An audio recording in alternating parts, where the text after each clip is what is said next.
BPL 4 নং পেটির জন্য প্রস্তুত। আপনারা করবেন না? একটু দেখেন আমার কি আঙ্গুলের ভিতর দিয়ে আঙ্গুলগুলো ঢুকবে এবং এই কান দিয়ে মাথা হাত দিয়ে আমি কান চেপে ধরবো। ঠিক আছে? 4 নং পিটি।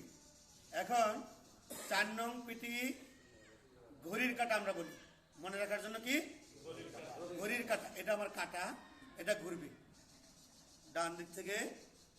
আমার মাথা কোথায়? মাথা মাথা কোথায়? আমার জায়গায়। কোন জায়গায়? হাতের জায়গায়। হাত যেভাবে চেপে ধরছি সেভাবে।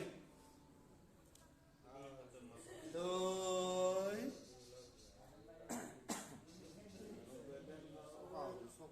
3 ডান দিক থেকে বাম দিকে গেলাম, এখন আবার বাম দিক থেকে, নাহলে ঘুরে পড়ে যাবে।